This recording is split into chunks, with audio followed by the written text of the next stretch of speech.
Good morning, good morning, good morning. कैसे हो सब?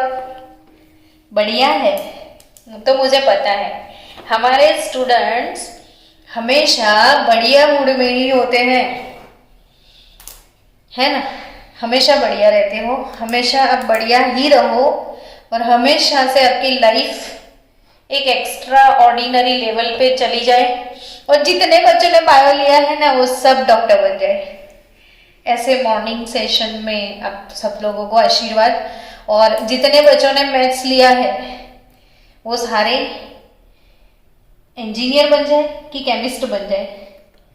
मैं तो ऐसा ही सोचूंगी ना कि वो केमिस्ट बन जाए, जैसे हेबर एक केमिस्ट था, उसने अमोनिया बनाने का मेथड दिया था, नाइट्रिक एसिड ओसवाल्ड ने बनाया था, सल्फ्यूरिक एसिड कॉन्टेक्ट प्रोसेस, यानी केमिस्ट बन जाओ या फिर आप बहुत बड़े इंजीनियर बन जाओ या फाउंडर बन जाओ या किसी कंपनी के सीईओ बन जाओ, है ना। आज तो वैसे विंटर है और विंटर में सुबह सुबह उठ के गर्मा गर्म नाश्ता करने में मजा आता है, खाने में मजा आता है और पढ़ाई में भी इतना ही मजा आता है विंटर में, है ना। पढ़ता है तो रोज नहीं, कभी कभी कि रोज। जब भी पढ़ता हो तो अच्छे से पढ़ो। ओके, जब भी पढ़ो अच्छे से पढ़ो। आज का स्लोगन क्या? जब पढ़ो सब पढ़ो।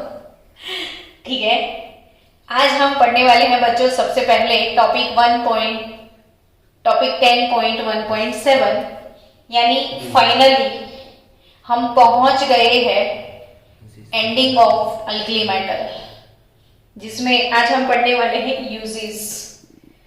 यूजेस। हमेशा जो टॉपिक है, जैसे टेक्स्ट बुक में आया तो बच्चे सोचेंगे अरे ये तो फालतू का टॉपिक है, लेकिन इसी में से सबसे ज्यादा क्वेश्चंस पूछते हैं। तो ये फालतू का नहीं है, ये तो इम्पोर्टेंट टॉपिक है जिसमें से नीट लेवल पे भी क्वेश्चंस आते हैं। ऐसा नहीं है कि नीट यानी कि सम्स थियरी बेस्ड ज्यादा क्वेश्चन होंगे। चलो अब कैसे पढ़ोगे ये टॉपिक को? तो जैसे नोटबुक ओपन किया, ठीक है, जैसे आप यूजेस पढ़ रहे हो तो सबसे पहले अल्कली मेटल में कौन आता है? लिथियम। तो बड़े ध्यान से सोचो कि लिथियम कहाँ कहाँ यूज होगा। तो lithium metal is used to make useful alloy. अब अलॉय क्या होता है वो बता दो। कोई भी मेटल्स या नॉन मेटल्स का मिक्सचर होता है ना। एग्जैक्टली, डिफरेंट मेटल जो होते हैं उसको मिक्स करके जो बनाते हैं उसे क्या कहते हैं? अलॉय। जैसे अपने घर में एक अलॉय होता है ना, स्टेनलेस स्टील, है ना, यूटेंसिल्स बनते हैं सारे। तो अलॉय यानी मिक्स मेटल्स। और लिथियम किस चीज में यूज आता है? अलॉय बनाने में। अच्छा ये बताओ, लिथियम के कोई अलॉय का नाम आपको याद है?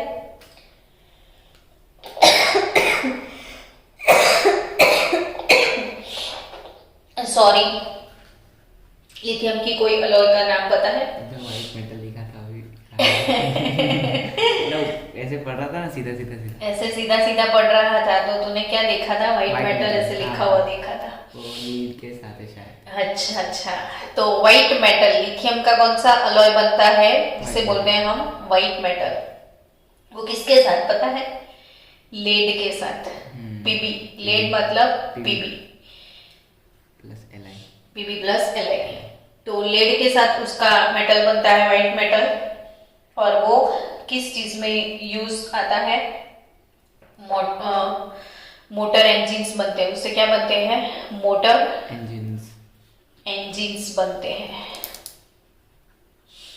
फिर वही लिथियम का एक दूसरा अलॉय है एल्यूमिनियम के साथ।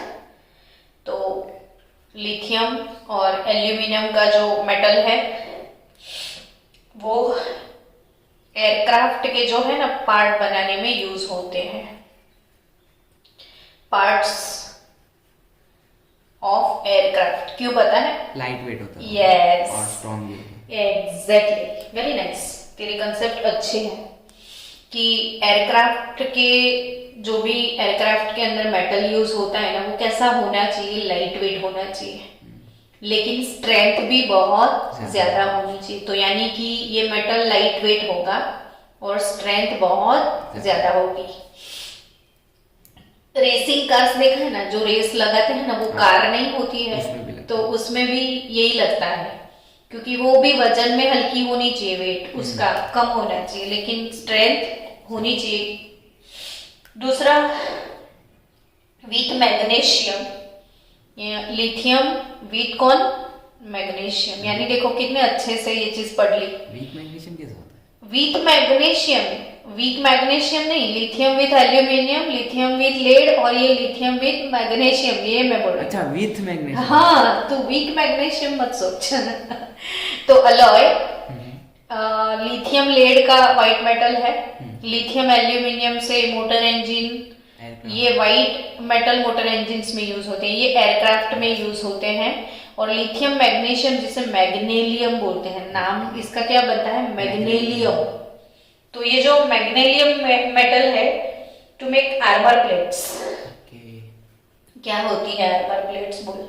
वो बुलेट प्रूफ जैकेट्स के अंदर इधर, हाँ, बुलेट प्रूफ जो जैकेट्स होते हैं ना, इसको बोलते हैं आर्मर प्लेट, ताकि बुलेट ना लग पाए। और फिर है ना, ऐसी बहुत सारी जो इंडस्ट्री होती है जिसमें ऐसे रेज बाहर आते हो, रेडिएशंस नहीं होते हैं, रेडियो एक्टिव मेटल, जैसे न्यूक्लियर फिशन, फ्यूजन, ऐसे रिएक्शंस, न्यूक्लियर रिएक्टर जहाँ पे होते हैं, तो वहां पे से जो हैवी रेडिएशंस आते हैं, उससे बचने के लिए भी आर्मर प्लेट यूज किया जाता है।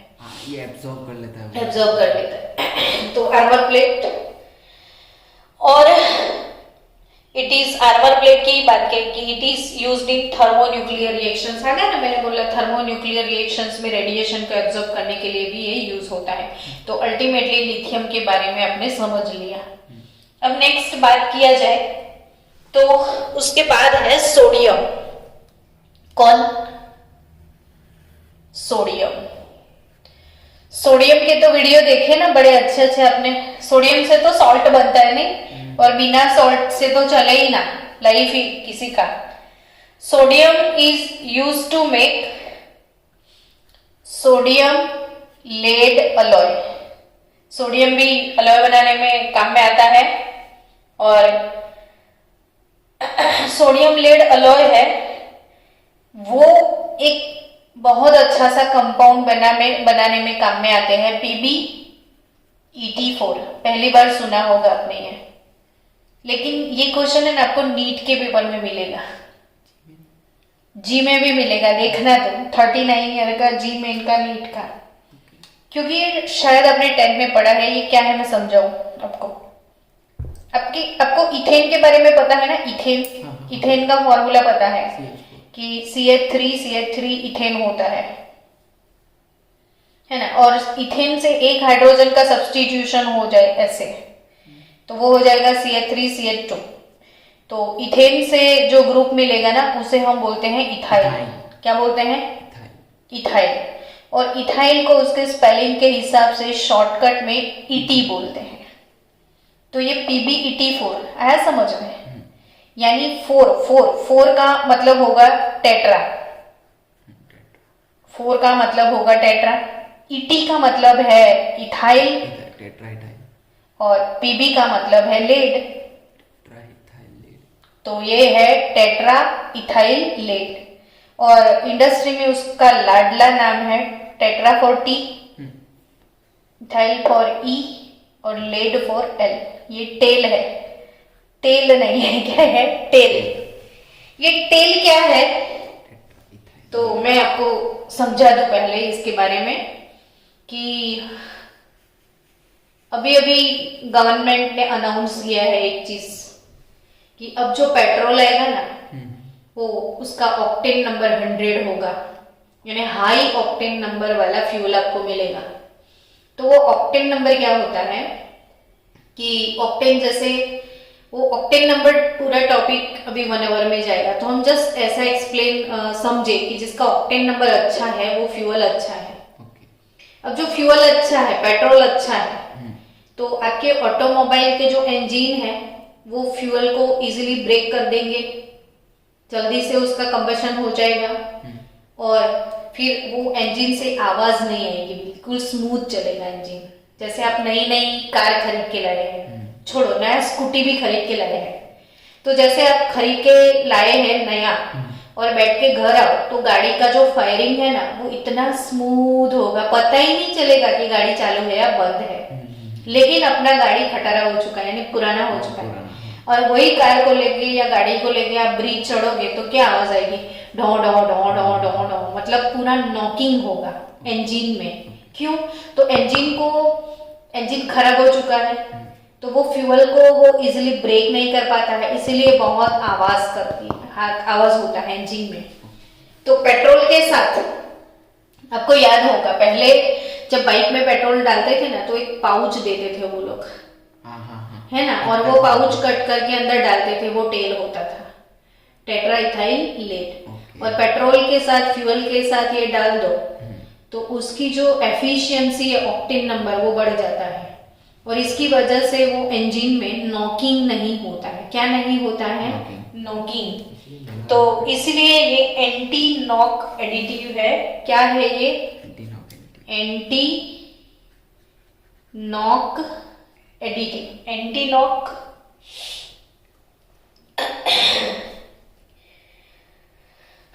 एंटी नॉकिंग सब्सटेंस में लिख दो, एडिटिव और सब्सटेंस जो भी, तो जो पेट्रोल में हम ऐड करते हैं एंटी नॉकिंग सब्सटेंस, और ये एंटी नॉकिंग एडिटिव तेल, ये नीट में एक बार पूछा था कि following which substance is a anti knocking additive, तो इट इज तेल। तेल माने टेट्रा इथाइल लेड, तो PbET4 सोडियम पीबी के अलॉय से बनता है। ठीक है, चलो नेक्स्ट कौन से मेटल का यूज होगा?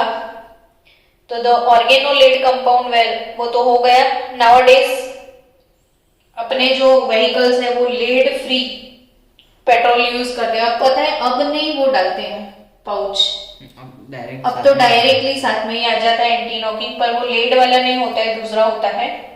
और मैंने एक लेक्चर पढ़ाते पढ़ाते आपको सिखाया था लिक्विड सोडियम के बारे में, कि सोडियम लिक्विड कहाँ पे यूज होता है, तो moderator, as a moderator in nuclear reactor, ऐसा मैंने सिखाया था, न्यूक्लियर रिएक्टर। तो मॉडरेट करना मतलब क्या?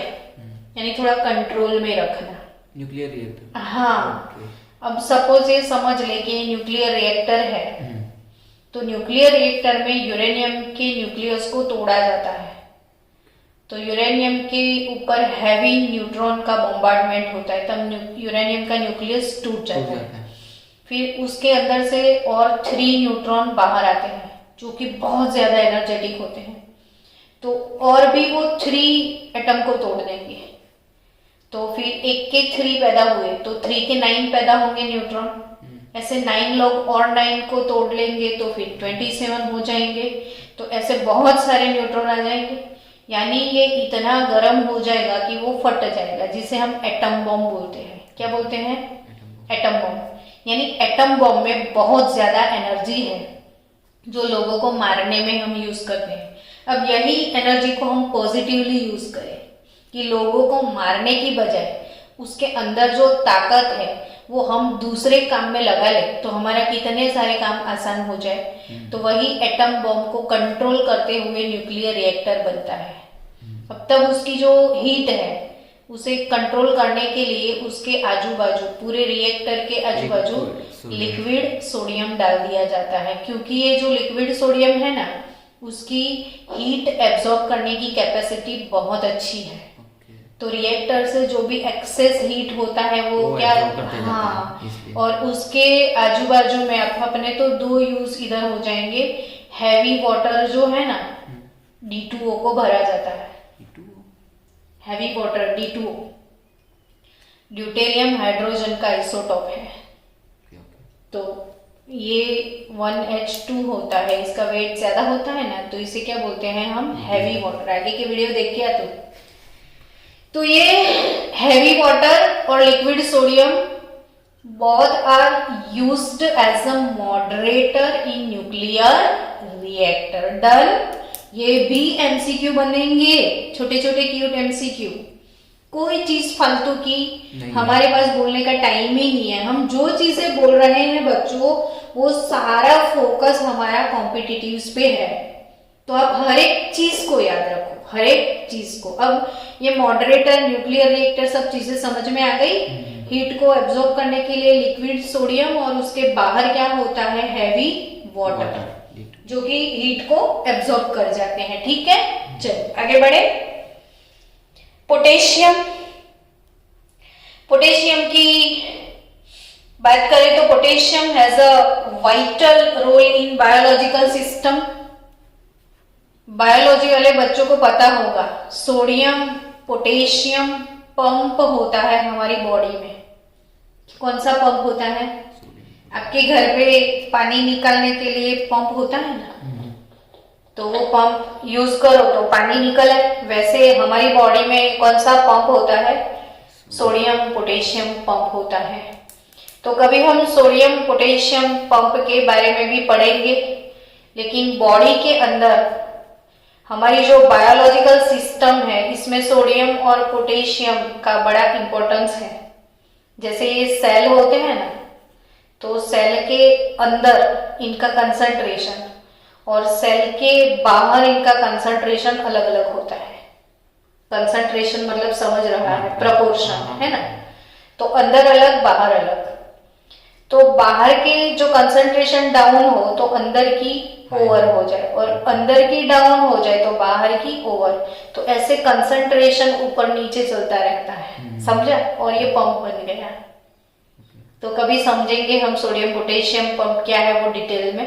सारे सेल्स में होता है। हाँ, तो आपका बॉडी पूरे दिन जो तुझे एनर्जी चाहिए, वो एनर्जी तुझे कौन सा पंप देता है?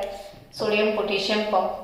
और अगर सोडियम पोटेशियम पंप खराब हो गया आपका, यानी ब्लड के अंदर सोडियम की मात्रा बहुत बढ़ जाती है, एक्सेस ब्लड के अंदर क्या आ जाए? एक्सेस सोडियम आ जाए। अब ब्लड के अंदर एक्सेस सोडियम कहाँ से आएगी? तो आप एक्सेस सॉल्ट खाओगे, है ना। अपने हर एक चीज में कई लोगों को ऊपर से भी ऐसे सॉल्ट डाल के खाने की आदत होती है। सॉल्ट हमेशा कम खाया करो बच्चों। क्यों, वो इधर पता चलेगा। तो जैसे सॉल्ट ज्यादा खाओगे तो ब्लड में किसका कंसंट्रेशन इंक्रीज हो जाएगा। तो अगर यहाँ पे कंसंट्रेशन इंक्रीज होता है तो हमारा जो पंप है वो डैमेज होता है, और उसकी वजह से आपका ब्लड प्रेशर जो है ना वो इंक्रीज हो जाता है, बीपी हाई हो जाता है। बीपी, तब आप डॉक्टर के पास जाओगे तो डॉक्टर मना करेगा कि सॉल्ट मत खाओ, समझे? है ना, अच्छी बात। तो ये जो सोडियम पोटेशियम पंप है आपकी बॉडी का, अब ओवर कंसंट्रेशन की वजह से पंप खराब हो जाएगा।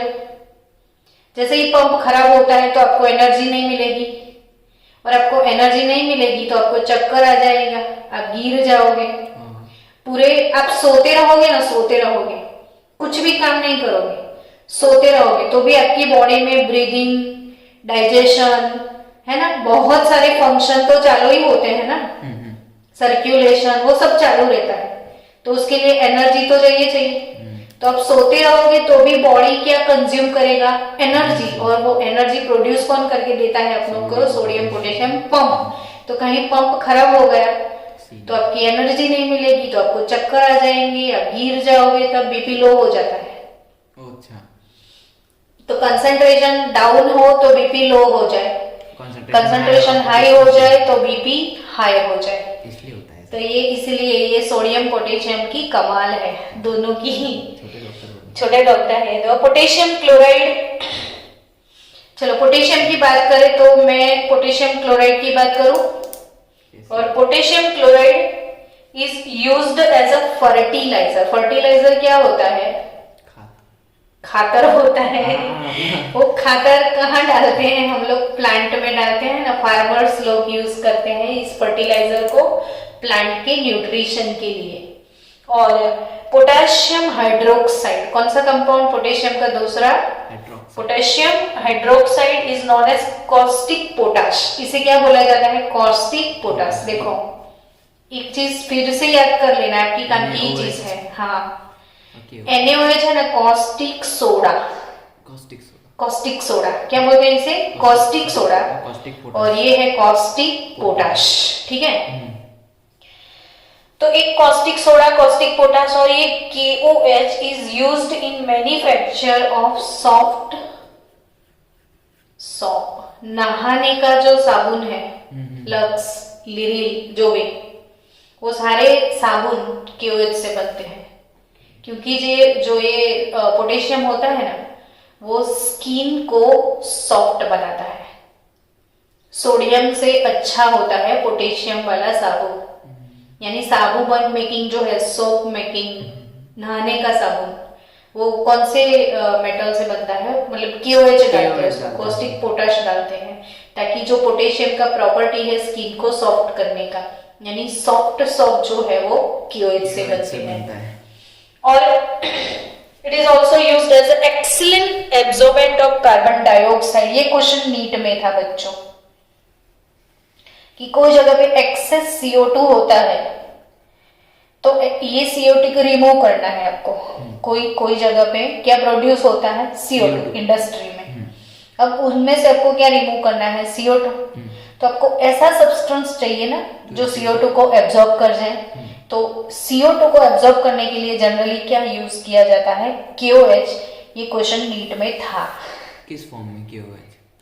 कोई भी फॉर्म में KOH पैलेट्स डाल दो तो भी वो CO2 को एब्जॉर्ब कर लेगा। सॉलिड KOH डाल दो तो वो CO2 गैस को क्या करेगा? एब्जॉर्ब कर लेगा। अरे भाई देखना, आप कभी वाटर बॉटल लेके आए हो, लंच बॉक्स लेके आते हो, पर्स लेके आते हो, तो उनमें एक छोटा सा बैग रहता है ना? देखा है वो बैग कभी? उसमें सिलिका जेल होता है। Silica gel? Yes, silica gel. वो बैग खोल के देखना कभी। देखा है ना? व्हाइट ग्रेन्यूल्स होते हैं, वो सिलिका जेल होता है। वो क्यों रखते हैं? तो वो बॉटल जैसे फ्री है, अब आप यूज नहीं कर रहे हो, वैकेशन आ गया स्कूल का, 20-30 दिन आपको यूज नहीं करना, तो अंदर जो थोड़ा बहुत मॉइस्चर रह जाएगा तो जर्म्स लग जाएंगे। तो वो मॉइस्चर को एब्जॉर्ब करने के लिए वो छोटा सा पोटली अंदर डाला हुआ होता है बैग, सिलिका जेल वाला। तो सिलिका जेल जो है कहीं से भी मॉइस्चर को एब्जॉर्ब कर लेता है। आज ही पता चला आपको? तो ये सिलिका जेल मॉइस्चर को एब्जॉर्ब करता है। तो ये डिहाइड्रेटिंग एजेंट, क्या है? Dehydrating agent. ऐसे ही कई जगह पर एटमॉस्फेयर में या कोई भी जगह पर इंडस्ट्री में कौन ज्यादा बन रहा है? CO2। तो उसको एब्जॉर्ब कौन कर जाए? KOH। चलो दूसरी लास्ट बात, सीजियम की बात करें तो it is used in dividing photo electric cell. ये क्वेश्चन भी नीट में था। Caesium and potassium, caesium and potassium both metal are used in photoelectric cell। किसमें यूज होता है? ये क्या बनता है इससे? Photo electric cell. याद आया? चैप्टर 2 में हम पढ़ रहे थे सोलर सेल। टेरेस पे नहीं सोलर सेल होता है, उसके ऊपर मेटल होती है, उसके ऊपर जब सनलाइट अप्लाई होता है तो इसमें से इलेक्ट्रॉन का एमिशन होता है। कितना मैंने समझाया उसमें फोटो इलेक्ट्रिक इफेक्ट। तो emission of electron through metal radiation. तो ये जो मेटल होते हैं जनरली कौन से यूज होते हैं? सीजियम और पोटेशियम। तो सीजियम और पोटेशियम मेटल किस में यूज होते हैं? फोटो इलेक्ट्रिक सेल बनाने के लिए। याद हो गया सब कुछ अच्छे से? तो इसमें नीट के क्वेश्चन समझ में आए कि एक तो जो सॉप है स्किन फ्रेंडली सॉप, तो स्किन फ्रेंडली सॉप के लिए KOH यूज करते हैं, जिनको बोला जाता है कॉस्टिक पोटाश। NaOH है कॉस्टिक सोडा। और CO2 गैस एब्जॉर्ब करने के लिए कौन सा substance? KOH। Water moisture absorb करने के लिए सिलिका जेल, वो भी कहीं ना कहीं P ब्लॉक में आएगा, तो बोल दिया अभी से। फिर हीट ज्यादा है, उसे एब्जॉर्ब करने के लिए liquid sodium as a moderator. Heavy water also is used as a moderator in nuclear reactor। और लेड का बोला था ना, वो टेल वाला याद है कि भूल गए? Tetra ethyl lead, PbET4। Tetra ethyl lead anti knocking substance, engine में नॉक ना हो इसीलिए वो पेट्रोल ब्रेकडाउन। एग्जैक्टली। चलो तो यूजेज वाला टॉपिक तो बड़ा अच्छा था, ऐसा नहीं लगा? अच्छा लगा ना, इजी भी था। चलो बच्चों, अब next general characteristic of the compound of the alkali metal, और अल्कली मेटल के जनरल कंपाउंड की बात आ गई है अब। तो इसमें है अल्कली मेटल के oxides and oxides and hydroxides. कब से हम बोले जा रहे हैं, लोग पक गए होंगे नहीं अपने को सुन सुन के। बच्चों, कौन सा टॉपिक शुरू किया? General characteristic of the compounds of the alkali metal. Alkali metal के ऑक्साइड्स और किसकी बात चल रही है? हाइड्रोक्साइड की। अल्कली मेटल की बात करें तो मेटल का जनरल कैटायन M+, और ऑक्साइड का जनरल कैटायन एनायन O-2। वैसे मेटल M+ और हाइड्रोक्साइड OH-। ये 1, ये चार्ज है 2। तो कौन सी टाइप का ऑक्साइड बनेगा? M2O टाइप का। और कौन सी टाइप का हाइड्रोक्साइड बनेगा? MOH टाइप का। तो M2O टाइप का ऑक्साइड और MOH टाइप का हाइड्रोक्साइड। ठीक है, अब इनकी कैरेक्टरिस्टिक पढ़नी है आपको। तो टेक्स्ट बुक में जो जो चीजें लिखी है वो पढ़ते जाओ। On combustion in excess of air, क्या लिखा है? ऑन कंबशन इन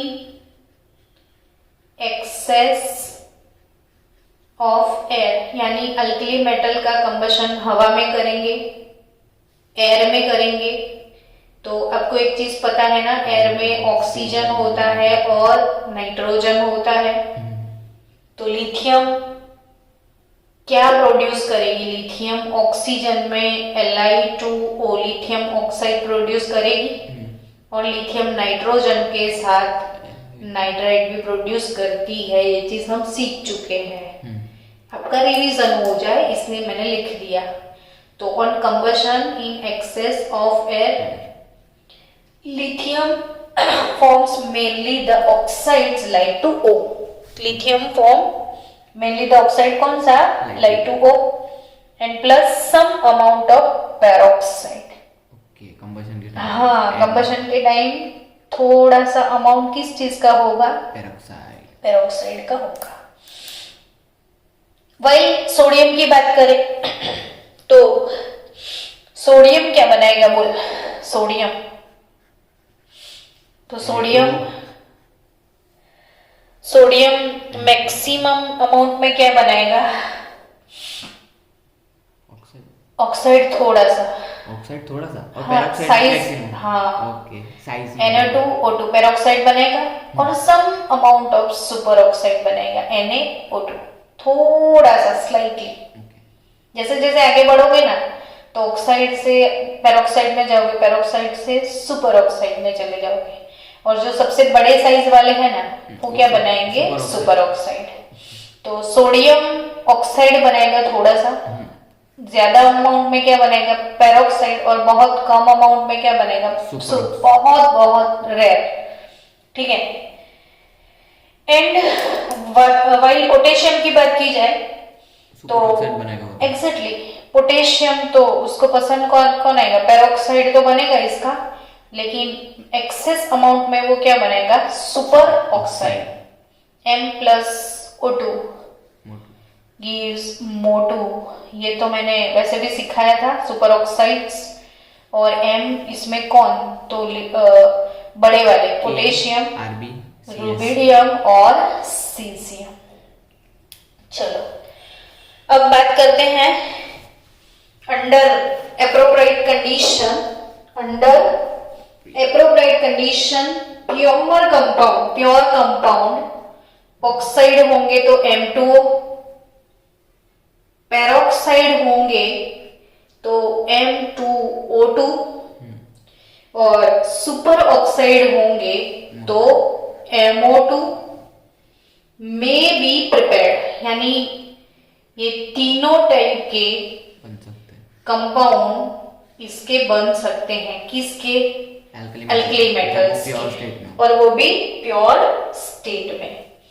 तो ऑक्साइड भी बन सकते हैं, पेरोक्साइड भी बन सकते हैं, सुपर। ये तीनों का फॉर्मूला आपको बहुत अच्छे से पता होना चाहिए। हाँ, और मैंने सिखाया है शायद कोई लेक्चर में कि ये M2O ऑक्साइड है, M2O2 पेरोक्साइड है और MO2 सुपर ऑक्साइड है। चलो आगे। अब बच्चों, as the size of the metal ion increases due to the stabilization of large anion by large cation through lattice energy effect, these oxides are easily hydrolyzed by water to form hydroxides। मैंने क्या एक चीज सिखाई है आपको, मैं जो भी बोल रही नहीं भी समझ में आया हो तो मैं एक चीज बता दूं कि नीट के लेवल का एक टॉपिक मैंने पोलराइजेशन कैपेबिलिटी सिखाया था, याद है तुझे? हाईएस्ट पोलराइजेशन कैपेबिलिटी किसका होता है? पोलराइजेशन, हाईएस्ट पोलराइजेशन कैपेबिलिटी किसका होता है? एनीवन? लिथियम का। और पोलराइजेशन क्या था पता है?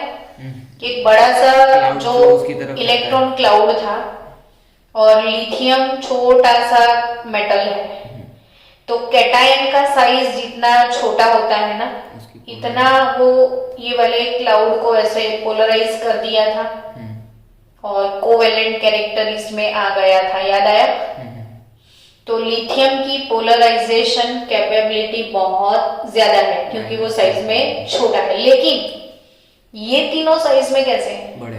तो बड़े से कैटायन हो और बड़ा सा एनायन होता है O2-1, सुपर ऑक्साइड बड़ा है, कैरेक्टर आता है या नहीं? दोनों बड़े हैं, दोनों बड़े हैं। कैटायन भी बड़ा हो गया, एनायन भी बड़ा। तो बड़ा कैटायन बड़े एनायन को कंप्लीटली कंट्रोल कर सकता है, यानी प्योरली आयोनिक कंपाउंड बन सकते हैं और वो काफी स्टेबल भी होते हैं। दूल्हा जितना बड़ा है उतनी ही दुल्हन बड़ी है ना। ये कैसा लगेगा? हाँ, वो तो पता चल हाँ, जो तो अनस्टेबल हो जाएगा, ये कैसा होगा? स्टेबल होगा। समझ में आया? यानी जितना बड़ा कैटायन उतना बड़ा एनायन, और ड्यू टू दैट इन दोनों के बीच में स्टेबिलिटी आ जाती है।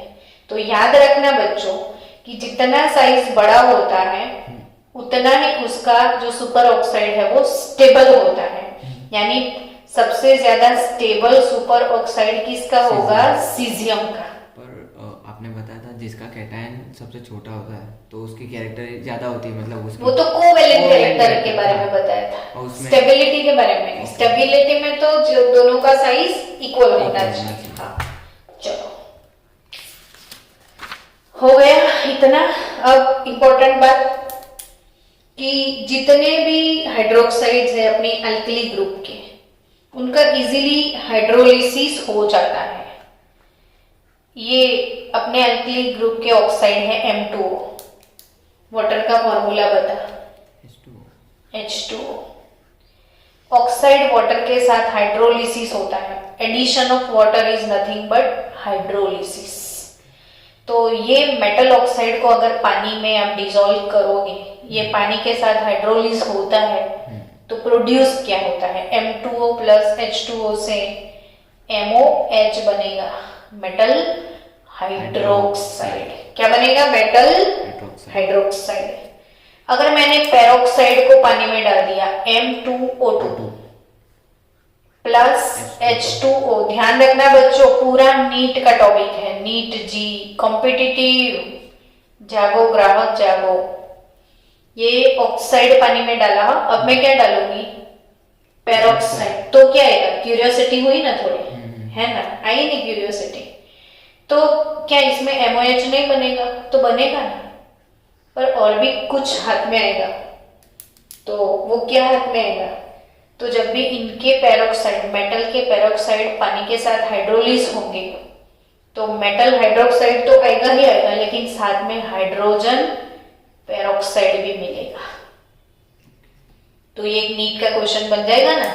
तो याद रखना, ऑक्साइड पानी के साथ हाइड्रोक्साइड देता है, लेकिन पेरोक्साइड पानी के साथ हाइड्रोक्साइड प्लस हाइड्रोजन पेरोक्साइड देगा। तो अब अगेन मन में लड्डू फूटे, अब सुपर का क्या है ना। तो ऐसे ही पढ़ो, पी ब्लॉक, ये ब्लॉक केमिस्ट्री हमेशा ऐसे ही पढ़ना है, रट्टा मारोगे तो मर जाओगे। तो ये जो सुपर ऑक्साइड है, सुपर ऑक्साइड मोटू लोग जब पानी में नहा के, वो सॉन्ग सुना है, समंदर में नहा के और भी नमकीन हो गए हैं, तो वैसे भी ये लोग इस समंदर में नहाएंगे तो कितने नमकीन होते हैं वो भी देखते हैं।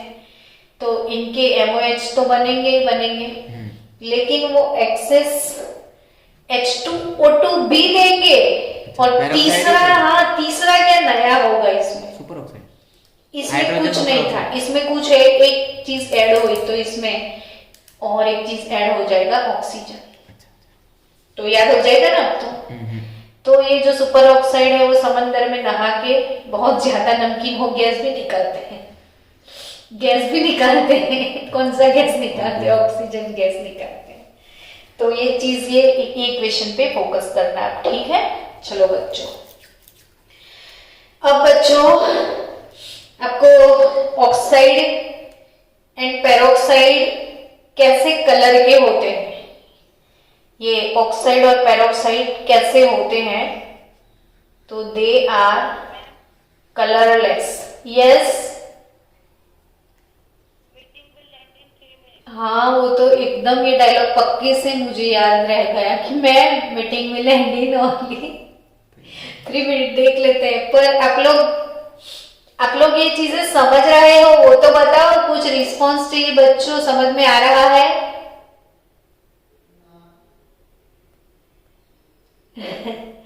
तो ये हाइड्रोक्साइड तीनों में मिलता है, इसमें हाइड्रोजन पेरोक्साइड, इसमें एक्सेस क्या, ऑक्सीजन। ये ऑक्साइड और पेरोक्साइड दोनों, इसमें भी हाथ लगा दिया, ये दोनों कैसे हैं, कलरलेस होते हैं। और सुपर ऑक्साइड, हाँ, जब प्योर होते हैं तब, colourless when they are pure, है ना। बट द सुपर ऑक्साइड, तो मेरे एक्सप्लेन करने से पहले ही बोला, और सुपर ऑक्साइड, कितनी क्यूरियोसिटी है तेरी, और सुपर ऑक्साइड तो हो गई ना। और सुपर ऑक्साइड्स आर येलो, कौन से, हाँ, तो येलो है, तो हम येलो पेन ढूंढ रहे थे कैसे है सुपर ऑक्साइड सारे, ऐसे येलो, और वो दोनों कैसे हैं, कलरलेस। और सुपर ऑक्साइड कैसा है, येलो इन कलर, दिखेगा भी नहीं इन लोगों को येलो कलर। तो येलो, और कभी कभी थोड़े से ऑरेंज भी, तो कोई येलो होंगे, कोई ऑरेंज हो जाएगा। Next, sodium peroxide is widely used as an oxidizing agent in inorganic chemistry। मैंने किसके बारे में बोला, सोडियम पेरोक्साइड के बारे में। अब ये जो छोटी छोटी लाइनें हैं ना, इसलिए हम वीडियो में कवर कर लिए, ताकि बच्चा जब पढ़ने से बोर हो जाए तो बैठ के क्या करे, वीडियो देख ले, तो उसके तो काम में आ जाए चीजें। तो हम किसकी बात कर रहे हैं, सोडियम पेरोक्साइड की। तो sodium peroxide is widely used as an oxidising agent. Sodium peroxide is widely used as an oxidising agent, और वो भी कहाँ, तो इन ऑर्गेनिक केमिस्ट्री। जो इनऑर्गेनिक कंपाउंड है ना, उनकी रेडॉक्स के लिए या उनके रिएक्शंस के लिए generally it is used as an oxidising agent. चलो, आपकी टेक्स्ट बुक में प्रॉब्लम 10.3 अब है। आई थिंक मैं नहीं एक्सप्लेन करूंगी तो भी अब आपको आता होगा कि why KO2 is paramagnetic.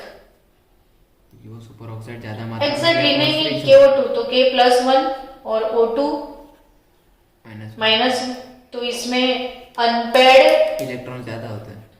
Unpaired electron है इसमें, ज्यादा होते हैं नहीं, इसमें अनपेड इलेक्ट्रॉन है। तो वो केमिकल बॉन्डिंग का वो देख के आप पाई स्टार 2px। नहीं, कल आपने बोला था हाँ, तो सुपर इसमें ऑक्साइड अनपेयर इलेक्ट्रॉन बनाते हैं। हाँ, तो इसमें अनपेड इलेक्ट्रॉन है, इसलिए वो कैसे है, para magnetic.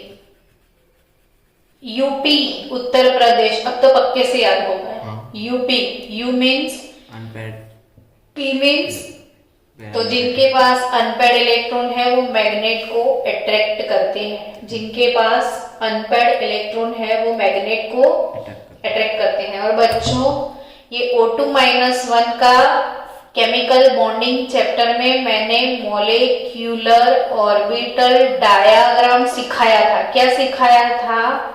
Molecular orbital diagram.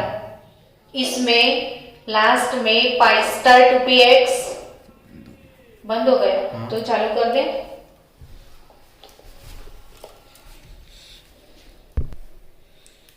चलो, टेक्सचुअल प्रॉब्लम 10.3 KO2 में KO2 क्यों पैरामैग्नेटिक है? तो इसलिए कि KO2 में O2-1 है, जिनको हम बोलते हैं सुपर ऑक्साइड। और सुपर ऑक्साइड में क्या होता है? Unpaired electron. सुपर ऑक्साइड में क्या होता है? Unpaired electron. उत्तर प्रदेश याद हो गया, यूपी जिसमें अनपेड इलेक्ट्रॉन है वो क्या है? पैरामैग्नेटिक। और जो पैरामैग्नेटिक है यानी कि वो मैग्नेट से अट्रैक्ट होता है। कौन मैग्नेट से अट्रैक्ट होता है वो बता चलो। कौन मैग्नेट से अट्रैक्ट होता है? जिनके अंदर फ्री इलेक्ट्रॉन्स होते हैं, अनपेड इलेक्ट्रॉन्स होते हैं। तो बच्चों, द हाइड्रोक्साइड्स कैसे प्रोड्यूस होते हैं? तो the hydroxides which are obtained by the reaction of the oxide with water, यानी ये जितने भी अल्कली मेटल है इनके हाइड्रोक्साइड्स कैसे बनते हैं? वाटर के साथ रिएक्ट करते हैं। हाँ, किन के ऊपर? ऑक्साइड्स के। तो अगर मैंने इसके ऑक्साइड, सुपर ऑक्साइड, पैरोक्साइड कुछ भी ले लिया, इसको पानी में भिगो दिया, नहा दिया, तो ये नमकीन हो गए, यानी सॉल्ट बन गए, मेटल हाइड्रोक्साइड आ गए। तो ऐसे मेटल हाइड्रोक्साइड्स बनते हैं। और ये metal hydroxide white crystalline solid है। कैसा कलर है इन सबका? व्हाइट। और क्रिस्टलाइन यानी क्रिस्टलाइन और अमोर्फस, ये पूरा टॉपिक 12th में है। तो क्रिस्टल जैसे शुगर, सॉल्ट, फटकड़ी, वो क्रिस्टलाइन सॉलिड है। तो व्हाइट क्रिस्टलाइन सॉलिड्स होते हैं ये सब। फिर alkali metal hydroxide are strongest of all base, यानी ये NaOH, KOH, LiOH, caesium OH, RbOH, ये सारे हाइड्रोक्साइड स्ट्रॉन्ग बेस होते हैं। स्ट्रॉन्गेस्ट बेस, स्ट्रॉन्ग भी नहीं, स्ट्रॉन्गेस्ट बेस। और स्ट्रॉन्गेस्ट मतलब सारे एलिमेंट के जो बेस है इनसे सबसे ज्यादा स्ट्रॉन्ग बेस ये लोग हैं, इसीलिए स्ट्रॉन्गेस्ट। इन सब में से सबसे ज्यादा स्ट्रॉन्गेस्ट सीजियम का बड़ा होता है। हाँ, क्योंकि वो साइज में बड़ा होता है और जल्दी से टूट जाता है। तो बेस का जो स्ट्रॉन्गेस्ट यानी स्ट्रेंथ है वो ऐसे आप लिखोगे, सीजियम का सबसे ज्यादा स्ट्रॉन्ग, मतलब मुझे तो ये ऐसे याद रहता है, ली ना की रब से फरियाद, RbOH, फिर KOH, NaOH NaOH और LiOH। LiOH वाटर इनसॉल्युबल है। लिथियम का साइज छोटा है, तो वो कौन सा कैरेक्टर आ गया? Covalent character. तो ये लेस सॉल्युबल इन वाटर। ये क्वेश्चन भी नीट में था। हाँ, आपने बता दिया। हाँ, तो लेस सॉल्युबल इन वाटर, और ये सबसे ज्यादा सॉल्युबल है और ये सबसे ज्यादा स्ट्रॉन्गेस्ट है। तो बच्चों, ऑक्साइड और हाइड्रोक्साइड कंप्लीटली ओवर हो चुका है। कल हम पढ़ेंगे हैलाइड्स और इसके बाद सॉल्ट्स ऑफ ऑक्सो एसिड कल कवर करेंगे। कल कौन सा टॉपिक कवर करेंगे? ऑक्सो एसिड सबसे पहले कवर करेंगे कल, और पूरा टॉपिक कल आपको सिखाएंगे, और इसके बाद लिथियम वगैरह सब आ जाएगा। तो चलो स्टूडेंट्स, बाय बाय।